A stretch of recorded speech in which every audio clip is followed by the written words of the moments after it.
Pistons, we're in it. We're here. I'm talking about in it. It is the best time of the season. Wendy, can you feel it? Yes, absolutely. He can feel it. Here's what the bracket looks like after a weekend of game ones. The most surprising win?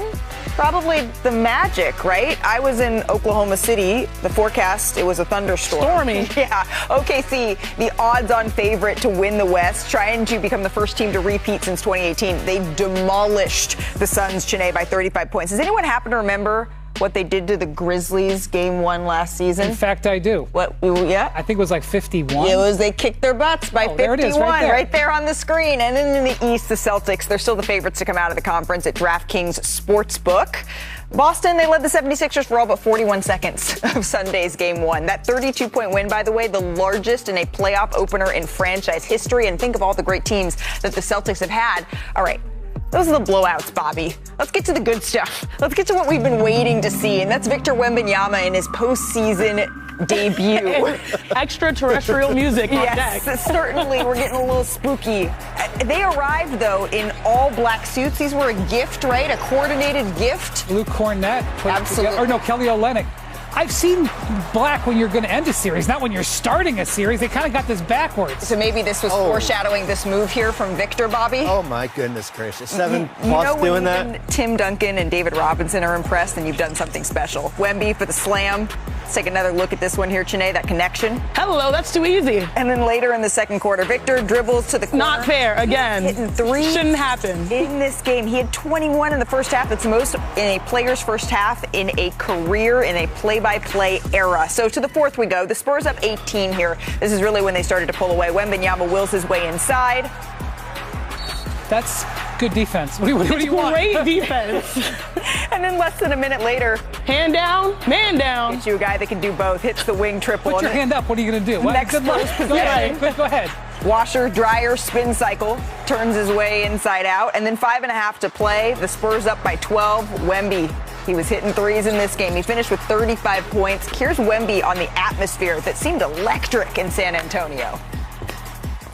It's great to see this many people wear their shirts. I love the animation when they say wear your shirt. Yeah, you should absolutely wear your shirt if you're coming to the game. The first time I stepped on the court, even for warm-ups, I felt the atmosphere was different. Everybody's ready. I mean, the fans were ready. It's probably the most excited I've seen this arena.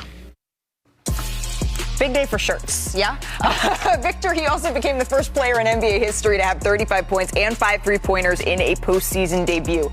By the way, the only other Spurs player with 35 and 5 in any playoff game, oh yeah, that was Mr. Kawhi Leonard in 2017. So, Chiney, how exactly did Wemby change the game from your perspective? Let's go. Let's go. It's that time. The playoffs demand more than a breakdown. It's time to focus on those who change the game when it matters most. And in his postseason debut, Victor Wembanyama is the youngest center at 22 years old to make at least 5 threes in a playoff game. Let's break it down because he's truly a 3-level scorer, and this is why I call him a game changer. Right here, he wants to play 2-man action with De'Aaron Fox. He's top block, so he knows the option's not there. What does he do? Fox sets a brush screen, he gets to the corner, and he starts going to work. And then he hits you with the beautiful step back. Watch the feet, but focus on the hands because the release, average wrist height, 9.7 feet. Oh my God. On his made 3-point shots. This right here is fully a cheat code, but it does not stop there because he's also got the handle. This was the play that had me off of my couch. Behind the back, attacking downhill, one of the greatest and most mind-blowing scorers. Behind the back, and then finishes there through the contact. How do you guard that? But it's on both levels because it's not just offense, it's also defense here. Kamara trying to attack him. No luck. That's an all hell no. I'm not going to shoot it. But then when you do shoot it, what happens right here? The rim is 10 feet. His reach, standing reach, exceeds that. Victor Wembanyama with a debut for the ages. No player scored when Wemby contested the shot. The sky is the limit, literally, for this guy, a true game changer. Yeah, and he was doing it in so many different ways here. Really, it was the third quarter where they were able to create that separation, and Victor Wembanyama had his fingerprints all over this game. What did you make of this, Brian? His confidence level right out of the gate. You know that he even said it felt different. You know, there was going to be jitters. De'Aaron Fox said he felt his teammates were jittery. 21 points in the first half. He instantly, I know he made the 3-point shots, but his first few looks were inside. He played inside out, which I always think is really going to make things much easier on him. You know, a couple years ago in the gold medal game, when they played in that huge game in Paris on Saturday night, the game of his life at that point, he had 26 points. He had the first basket of the game. He was not afraid. It did not surprise me he was not afraid. And, you know, I went and looked up some of the other star players of this era and their first playoff games. His performance here applies favorably, basically historically, and that doesn't surprise me at all. You know what I would be concerned about if I was Portland, and it's not because of Victor or De'Aaron Fox not turning over. It's the non-Wemby minutes. Yeah. There was a stretch in that game where Portland came back in the third quarter and they took Victor out, I think at the 7-minute mark. He didn't come back until the 1-minute mark. San Antonio was a +8. Right. Devin Vassell, Stephon Castle, Vassell was huge. Dylan Harper, Luke Cornett on those lobs, a little bit miniature version of Victor there. That would be my concern, is that when he comes off the court, this San Antonio is a different way to look at them. I do wonder if in Game 2 an adjustment we see is Donovan Clingan being put on Castle and putting Toumani Camara on Victor Wembanyama. Yeah, when Victor moves out of the paint, Clingan really has no remedy for him. And Castle was 7 of 17 in this game. And I think as we go on, people are going to challenge Castle's jump shooting. It's just the way it's going to be. It's not even so much of an insult. Right. What else can they do? But even when they pack the paint, then Victor hit 5 threes in this game, Chiney. What's interesting also, as we talk about strategies, it's the physicality, right? Because I think lack thereof, at some points, he was not necessarily overtly doubled. He was not necessarily thrown off. I mean, you can only deal with what you have. If you're the Trailblazers, like, you can only deal with what you have. But Victor, I do think the offseason where he actually bulked up his body paid off. And also the IQ. Wendy, you were the first one saying when the season started, stop settling for those threes, get downhill and attack, and that's what unlocked him on the other side. And so, you know, I don't even know if there's a way to truly make a proper adjustment. Denny Avdia was playing his first ever playoff game. He had like 10 in the first quarter, and he had 30 for the game. He played very, very well. I know the Blazers probably feel they can do better, but Denny answered the bell too. Victor was just higher. Did you see that play where he was one-on-one with Victor and then hit him with a little physicality? That's the way Denny plays. And that's the way that they're going to try to get someone like Victor Wembanyama off the court. But then, as Bobby pointed out, they have to be able to capitalize on those minutes. But, you know, our friend, our producer, Matt Williams, he predicted that the Trailblazers going to come back. I don't like that prediction. And how many games? There's a cup of coffee. 6, he said. There's a cup of coffee that we have bet on it. I expect to have my coffee hot. Sticking in the West here, no Luka Doncic, no Kevin Durant, but Chiney, Houston, had a problem. And the problem's name is LeBron James and Luke Kennard. Let's start with LeBron. 19 points, a game-high 13 assists, and that's a biggie. The shorthanded Lakers, they capitalized with no KD in Game 1. LeBron, he became the oldest player, again, adding to that list of oldest player to do things, to have 10 assists in a game in NBA history. But it wasn't just LeBron's playmaking, right? The Lakers' defense. It showed out. We've seen it over the course of the season. According to Genius IQ, the Lakers held the Rockets to 38% shooting on shots within 10 feet of the basket in Game 1. Hello, DeAndre Ayton. That is the lowest rate allowed in a Lakers game in this season, which is pretty impressive. But of course, the story of the game is Kevin Durant. He's out after that injury to his knee. Do we know yet his status for Game 2, Brian? Later today, they will release an injury report. And look, nobody knew about this until Friday afternoon when they released the injury report ahead of Game 1. And all of a sudden, Durant popped up as questionable. Right. He went out and warmed up before the game. Look, Kevin Durant has a long history of playing through injuries in the playoffs. In fact, potentially to his detriment when he had that Achilles injury after the calf injury. So this is not a question of whether Durant wants to go. The fact that he was unable to go changed the dynamic of the whole game, potentially could change the dynamic of the whole series. While I agree with you, Malika, that DeAndre Ayton had an excellent game, in fact, outplayed Alperen Şengün. And that cannot happen if the Rockets want to win this series. Oh, completely. But you can't credit the Lakers' defense without acknowledging that the Rockets' offense is a mess without Durant. Completely agree, because, you know, you gave the great numbers about how they miss shots in the paint or at the rim. Well, that's sort of what happens. That's just the team that they are. They know that they're getting sagged off on the three-point line, so they force a lot of shots. But again, you have to credit, because this is one of the best offensive rebounding teams and overall rebounding teams in basketball. And when you're deficient of two of your top stars, to be able to still rise to the occasion, I just love what Luke Kennard actually said after the game. He said, what is it like playing with LeBron James at this age, being that effective? And he said he still trusts us. And to me, that was really special. The fact that it does not matter that we have 40 plus points on the bench. He trusts us to make the shots when it matters most. He was 5 for 5. Was it 16? 5 for 5 from 3 for Kennard. He had 27 You points. should be taking 10 threes. Oh. Tell him to take 10 threes a game. Yeah, not 5. that 10. will be, and he will get full Amen How Thompson many treatment when he threes comes did in. the Lakers take in that game? Only 19. Like, this was such an odd, Bobby. But here's the question now. We're looking at, would you take Amen Thompson off Luke Kennard and put him on LeBron James? That's the other thing. Like, there's a lot of, like, every game is a different, like, there's a 7-game series, but everything is different game to game. So if you're Houston and you have no Kevin Durant, who played 71% of possessions this year, all of a sudden is not playing. Now, for game 2, if Durant can't go, now do you start Tari Eason, who came off the bench and gave you a good lift? Or do you put Thompson on LeBron here? Because without Durant, your offense is a mess. I like the Thompson on LeBron because the only way you can slow LeBron down is by changing his vision, and he's physical, and he can do that. And also that helps your offense because if he can disrupt, now you have a shorter court for Amen. Instead of making those threes that they want to force him to do, he actually can get down. All of that is fine. All of that is good, smart strategy basketball. Somebody in the Rock's got to make a shot. Reed Shepard, 6 of 20, Şengün, 6 of 19. They got to score some freaking points. That's the pathway right now. And because the question becomes, does Kevin Durant fill that void? Does just having KD back solve their issues? And over the course of the season, as much as Chiney's saying, yes, it didn't at all times. All right, we got a lot to get to. We got some. Here's what the Eastern bracket looks like after the weekend. And all of a sudden, Brian, Cavs corner.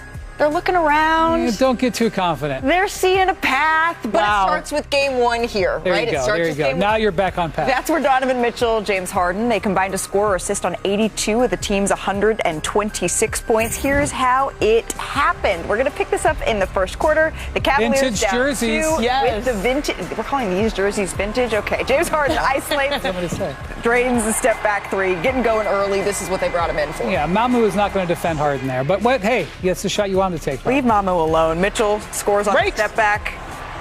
Nice move there by Mitchell. Oh, skirt. I like the skirt sound effect. Now, late in the second quarter, the Cavaliers up 4. Mitchell kicks it back out to Harden. The Cavs, they're up 61-54 at halftime, and we mentioned just how dominant they were as a duo. Now to the third quarter here, Bobby. The Cavaliers starting to pull away. Harden pulls up over Ingram. You know that's good. There's a trend here. Everything we've shown is in the half court right now. Bobby's giving you the keys here at Toronto. Now 15 seconds left in the third. Cavaliers still up 16. Mitchell hits another step back 3 over Ingram. He finished with 32 Cavs points. want to play slow. Raptors want to play fast. And who won that one out? Let's go to New York City. Jalen Brunson, Karl Anthony Towns. They had their 4th playoff game where they each scored 25 points as teammates. Pretty good. Here's how they got it done. We're picking it up with 3 minutes left in the second quarter here. Knicks. Brunson gets it done. Knicks tape going in full effect, you guys. Vintage Brunson. This is the problem with the Knicks, to be a Knicks fan, that you get hope so quickly because the way that they look like the team that was designed to come out of the East. And Brunson, obviously the reigning clutch player of the year. He is reigning, but he didn't make the finalists, so he's not going to keep it. Toward the fourth quarter we go. Karl Anthony Towns putting in some work. Yeah, this was the game for him. That's the issue. There's no size on this Atlanta team. Gets all the way to the basket. And then Jalen Brunson kicks it out to Karl Anthony Towns. Cat was feeling pretty good. Let's take a listen after the game. I like it. Cat didn't force it, but the Cat came out the bag. I like it. Little 2-man game. Go next. I'll take a dub, man. It's all that counts. One more to go. Look, Jalen got us all going right from the beginning of the game. Cat came on late. Team effort, exactly what we needed. Got this dub, first game of the series. Very important that you get this first win. Now you can go and prepare and get ready for the second game. Big win, big win. Let's go Knicks! Our guy Iman got a good seat. Can we to that talk one. about him being included with Knicks greats? Hey, For the culture, baby. For the culture. All right, how about Karl Anthony Towns? He's trying to become one of those Knicks greats, right? And when he was the primary defender, the Hawks, they were 3 of 12 from the floor, including 1 of 6 on threes. It's the 4th best mark for Cat in his playoff career. All right, let's head a little bit north to Boston. That's where the number 2 seed, the Celtics, they notched their 4th largest playoff win against the 76ers in series history. We know these two teams, they play a lot. It is the 23rd time they have met here. I didn't like that. Don't get it for that. Let's keep it that way. All right, so that's Derek White pregame. We're going to pick this one up midway through the first quarter. This is all Celtics all the way. Jason Tatum, so good to see him back, Chiney, in the postseason. It's so unfair because he's easing his way back, and he's still an all-NBA type of performer, especially when he's a playmaker or in transition like this. In transition, once again, Tatum. That play didn't go the way the 76ers thought. With the slam. A number of those. A lot of that. And without Joel Embiid, it was always going to be tough there for the 76ers, but it was tough sledding the entire evening. Nice find there. Jaylen Brown's slippery eel, as Kendrick Perkins would say. Picking them apart. Like a chicken bone, he was saying. Boston rolls 123-91. It was, by the way, the 19th time in their postseason careers that both JT and JB scored 25 points. That is the most by any Celtics duo in franchise history. And think of all the Celtics greats. Think of everybody who's put on that uniform. Pretty impressive. They also combined for 10 of the team's 31 assists in this. But in Detroit, it was Paolo Banchero who put on a magical performance as the Magic stole game one from Cade Cunningham and the top-seeded Pistons here. So we're going to pick it up with under 8 minutes left in the fourth quarter. In the second quarter, rather. Paolo Banchero drains the three. He had a super juice that game. Their whole starting lineup was going in this game and talking their talk, apparently. 7 minutes left in the Both third. ends of the floor. Cunningham, though, gets to his spot, getting hot at the right time, and then under 6 minutes left in the third, Banchero gets the ball up top, spins in the lane. Everything downhill. Get downhill, Paulo. Do you think he heard Tim McMahon, or was this just all Trust me, it was more than McMahon. all on his own? Wendell Carter Jr., huge game for him. Story of the game, that matchup in the paint, he won that by far. Under 8 minutes left in the quarter, Cunningham drives. Little midi, knocks it down. He had 39 points. That's the most in an opening game of a playoff series in Pistons history. It just was not quite enough. The next play here, Franz Wagner drives. This was the best he's looked to me in a long time. He looked really springy. Mean little jam there. And then under 3 minutes left in the third, Wagner drives to the lane, throws a nice little alley-oop to Jalen Suggs. So the Magic, they pull off the upset. They win game one, 112-101. And the Pistons, they've now dropped 11 straight playoff home games. That extends their lead. They were already leading the league for the longest in NBA history. The last time they won a home playoff game, cast your minds back. It was game 4 of the 2008 conference finals against the Celtics. It was a series they then would lose in 6 games. So we're going to make a pact, all 4 of us right here, right now. And Brian is going to lead the charge because you have a rule about the way that we need to think about these things. And what is that rule? Never, and I mean never, overreact to game one. Okay, so can we all agree? We agree to that here? We're agreeing. You we're can agreeing, react, we're agreeing. but you just can't overreact. So with that in mind, Bobby, how much trouble are the Pistons actually in here? They better win on Wednesday. And here's why. The Charlotte win on Friday night woke up a sleeping giant, which we had not seen this year, which was the Orlando Magic defense. Second and third the last 2 years in defensive efficiency. They're now 11-0 this season when holding opponents to 101 points or less. The matchup with Detroit is the perfect matchup for Orlando if they are going to defend. So I have concerns. But I will say this, Malika, and I'm going to rewind the clock. I was on a number 1 seed New Jersey Nets team that lost game 1 to an 8 seed Indiana team and want to win that series. Right. So, but you better win game 2. Oh, yeah. To me, I hate to say it. Sorry, Wendy. So does must win not count? Like, you can't say it's game 2 being must win. So many series where the team lost game 1 and by game 6, you don't even remember. But 2 matters, though, because you can't go down 0-2. I wouldn't advise it. Okay, you wouldn't advise going down 0-2, but it's going to come down to a couple of matchups, right? And one of them is Jalen Duren cannot lose his matchup to Wendell Carter. Absolutely. He is an all-star. He averaged 19, almost 20 points per game this season. Instead, he had 8 in the playoff, in this recent game, and he only attempted 4 shots. That, to me, can never happen, especially when Cade Cunningham is the sun when it comes to the universe. Everyone else orbits around him. And when Jalen Duren is able to at least create a shot, it takes pressure off of Cade because otherwise, while Cade was on the bench, they were minus 10 as a team, 31% from the floor, whereas the Magic shot 57% with Cade off. They only So had he has two to take the guys. pressure off. Only had 2 guys in double figures. And Tobias Harris was 5 of 15 to get to the double figures. You got to give him some help. You got to give him some offensive creation. You got to give them some options.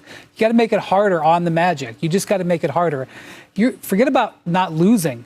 Duren is an all-NBA level player. Duren's got to dominate in the set, whether it's against Carter or not. They need Duren to be awesome in this series. Well, Duren, and then, we talked so much about how great Dennis Jenkins was for them all year long. They need that second creator. They need him to be playing the way that he was during the regular season. But we're not overreacting. Playoffs are underway. You can feel it. This is what NBA basketball is all about. What handle by Gilgeous-Alexander. What a gorgeous finish. Wallace with the slam. The onslaught continues. Harden. Two. Wow. Jokic. The collision. The play. Gets it to go. Cuts through the D. And slams it home. Jason Tatum looking spry. Brunson. Pull up three. Brunson is locked in. Town all the way. Air Germany is just taking flight. James, long three-pointer. It's good. Bernard's pucking right now. Wembanyama, put it behind his back. Spin it on off you. All the way to the basket. Oh, Wemby. Yeah, Wemby was amazing. But checking in on the rest of the West, let's start with the reigning champs. The Suns were a little thunderstruck. They outscored them 34-2, the Thunder did, in points off turnovers. That just can't happen. It's the largest margin in a playoff game since that data was tracked. And then the Nuggets, they rallied for a double-digit win over Minnesota. Nikola Jokic, his 22nd triple-double of his playoff career. And then Jamal Murray, he poured in 30 points, including 16 of 16 from the line. And then with no KD for Houston, LeBron, the Lakers, they grabbed game one, even though they didn't have Luka or Austin Reeves. LA, they shot 61% from the field, their best in a playoff game since 1990. But of course, the story of that game was Kevin Durant out after injuring his knee in practice. So for more on this, we say hello to our senior insider, Shams Charania. Shams, game one's in the past, but Houston fans, they are wondering. They are hanging on to your every word here. And by Houston fans, I'm looking at Chiney. What do we know about KD's status for game two? Look, Kevin Durant's status for game two is up in the air. And my understanding is Kevin Durant is dealing with a deep bruise in his right patellar tendon that he suffered last Wednesday during a practice drill when he was chasing after a loose ball and collided that knee with a teammate. And that has since caused swelling, pain. It's impacted his range of motion in the leg as well. And for Kevin Durant to miss a playoff game, that speaks to the severity of the injury in and of itself. And the Rockets, they're optimistic that Kevin Durant is going to be able to return as soon as game two, but it remains to be seen, just depending on how that knee, that leg responds to this deep bruise in the patellar tendon. Yeah, he warmed up ahead of the game, and I watched that video, Shams. It didn't look like he was moving quite right or comfortably. The good news here for Houston is that this series, it's spread out, right? They don't play tomorrow, or rather, they don't play today. They play on Tuesday, so they have a little bit more time here to be able to recover if KD's going to be able to go. So we got that in the future. Let's talk about something a little bit more immediate. Unfortunately, more injuries. Let's talk about Anthony Edwards. He had 22 points in 38 minutes in game one, but he is questionable for tonight, game two. What's the chances that we're going to see him playing? Look, Anthony Edwards is going to be playing tonight. He's a Wolverine. He's going to gut through it. And right now, what Anthony Edwards has is, I'm told, runner's knee in his knee. Very similar to what Stephen Curry dealt with. You deal with inflammation, swelling, pain. It got to a point late in the regular season. Sources told me Anthony Edwards needed a PRP injection to reduce the swelling and inflammation. And this is an injury that requires rest for his recovery. There's no time for that in the playoffs. Yes, there's a day or two in between these games, and that is going to provide some alleviation, but he really needs that extended rest. You're not going to get that come playoff time. But Anthony Edwards, everyone that knows him, he's a Wolverine. He's going to try to play, and he will be playing here tonight. Yeah, he's a Wolverine. That's another. Yeah, that's a good way to put it for someone who plays for the Timberwolves. Shams, thank you very much for that insight. So I guess, friends, the question isn't, is Anthony Edwards going to play? It's what is Anthony Edwards going to look like, and is it going to be enough? And they're going to need it. You know, I really felt like that was a winnable game in game one for Denver. It wasn't like the Nuggets played poorly, but they didn't play their best. For the Timberwolves. It was a winnable game for the Timberwolves, sorry. Right. The Nuggets, you know, Jamal Murray goes 16-16 at the line, but Aaron Gordon picked up 3 fouls in the first couple of minutes. Jamal is 7-22 from the field. Jokic was very good, but not like super elite like he's been. It looks like without Peyton Watson, David Adelman's going to rely on about 7 players. He'll have a couple other guys come out there, but they're playing a tight, short rotation. So when you get in foul trouble, it even more affects them. There is a window there. I say that because I would point out that Denver has won 13 games in a row. Even teams that were trying not to beat them at the end of the regular season got beat by them. Or they were trying not to win, they got beat by them. And if you get in a situation where you've got to win 4 out of 5 against a team that's that hot, you don't want to be in that spot.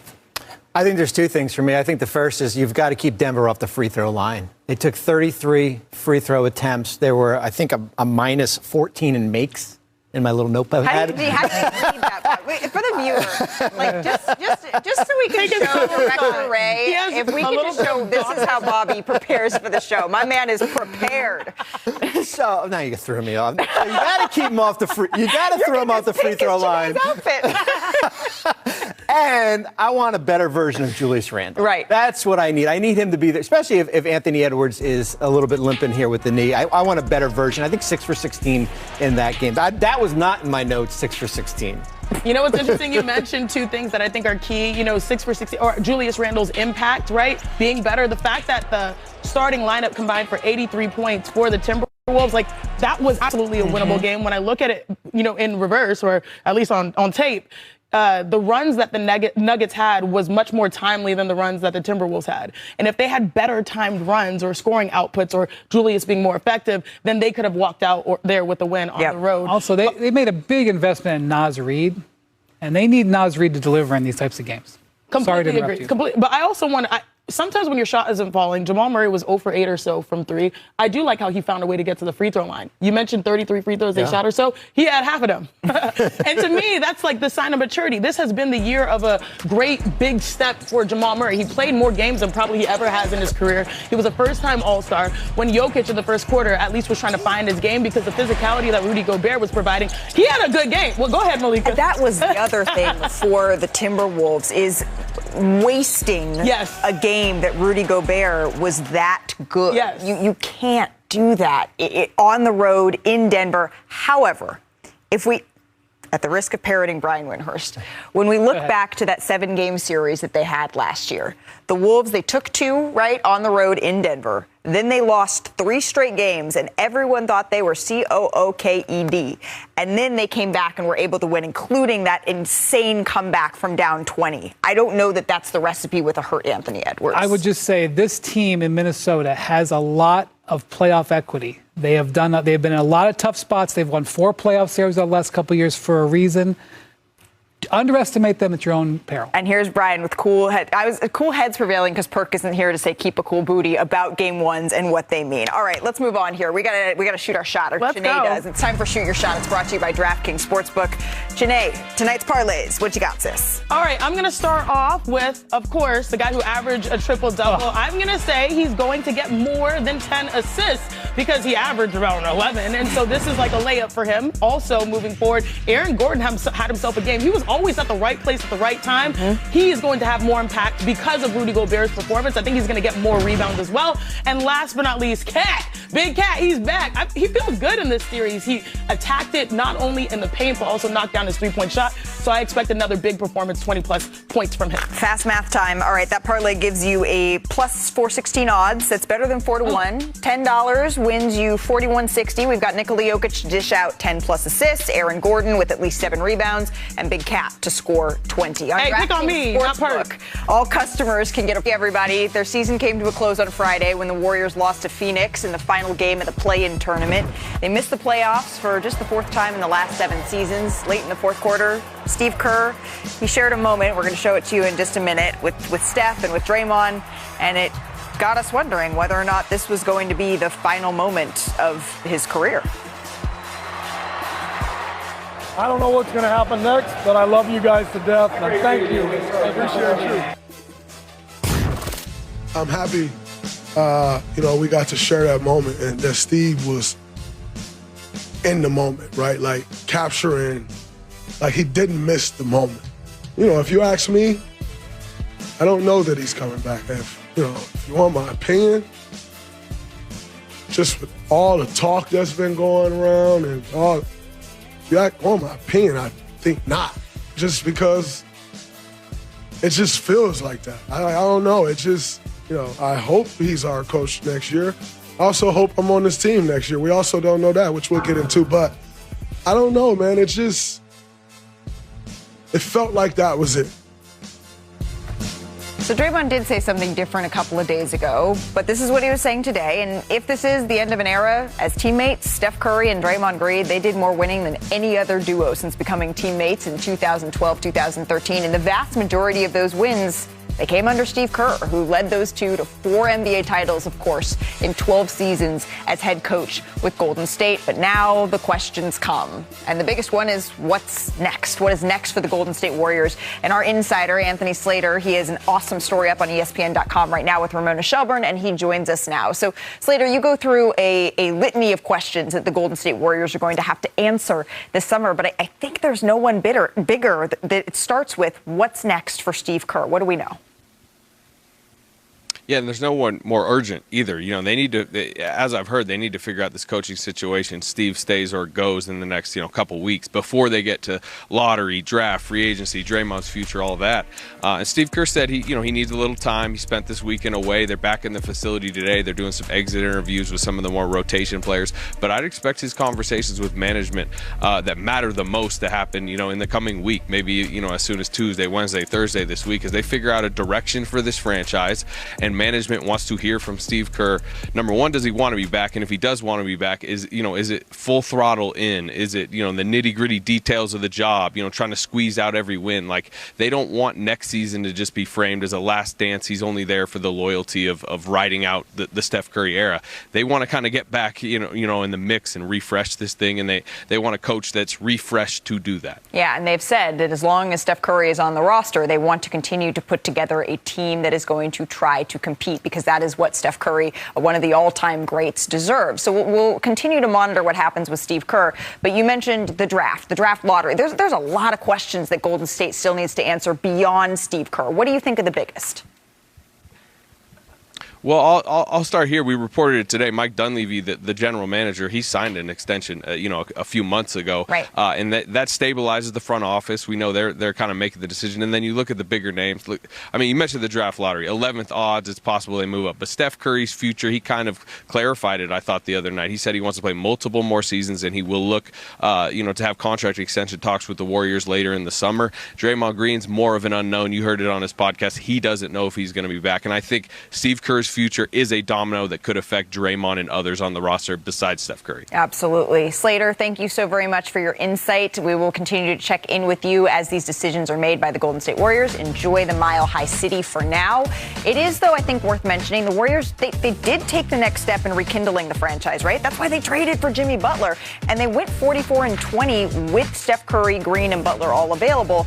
But then the injury bug bit, and they started to pile up, and Golden State only managed a 21-40 record in the 61 games where at least one of their big three was missing. So, Bobby, you've been in front offices that have had to make difficult decisions, emotional decisions over the years. So I put on your Mike Dunleavy hat and maybe his hair here, and just what are the decisions that he is going to be facing? How would you address them? Well, Anthony addressed the Steve Kerr situation. Right. We're going to kind of put that on an island by itself. I think it starts with the lottery and where they're drafting, and we're going to come up on the big touchscreen here in a minute.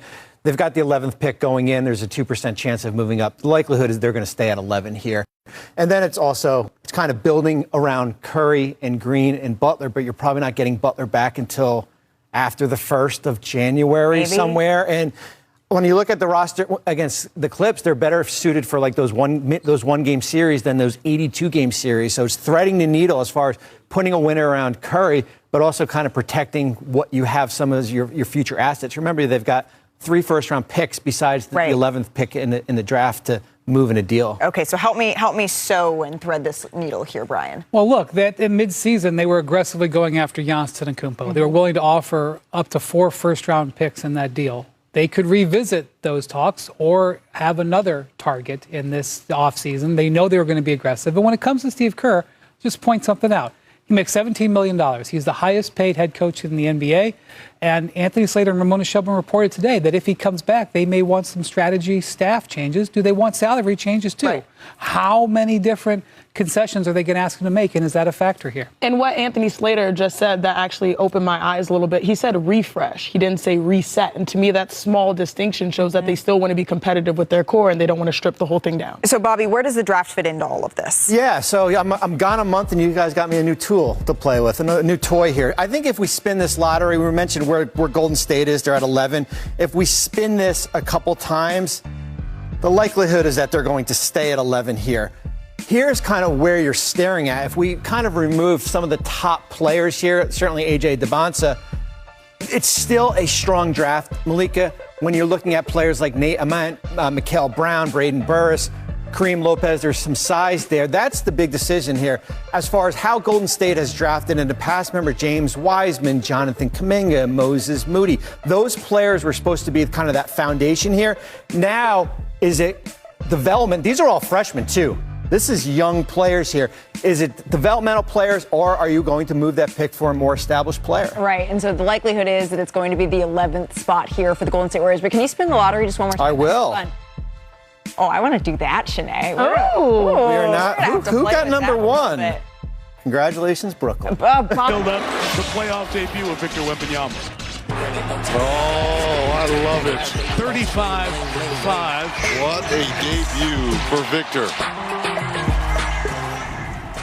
Victor, he scored 35 points in his postseason debut on Sunday against the Blazers. And on Tuesday, he's going to look to become the second player in NBA history with 35 points in each of his first two career playoff games, joining George Mikan, who did it all the way back in 1949. Everybody knows that. Yeah, as every NBA fan knows. Fun trivia. Bring it to your next party. All right, it is officially, though, award season in the NBA, and it starts tonight. I feel a little bad for the sportsmanship award. It's just like, we're going to tweet that out. But the rest of them are all on TV. Yeah, don't do that to them. The depoy, though, the Defensive Player of the Year, will be announced tonight. Victor Wembanyama, he closed as the minus 8,000 favorites to win the award. Is that a lot? That is, I think you win $1. Yeah, today's manifesting. And then the Clutch Player of the Year, the sixth man, the Sportsmanship Most Improved. They will all be announced over the course of the week. But good news maybe for Lakers fans. And bad for the Rockets. Our Dave McMenamin took this video earlier. You see Luka Doncic on the practice court here with the Los Angeles Lakers. So he's back. Gotta crawl before you walk. You gotta crawl before you walk. You gotta rebound before you're sprinting up for 40 points a game. We could go like this all day.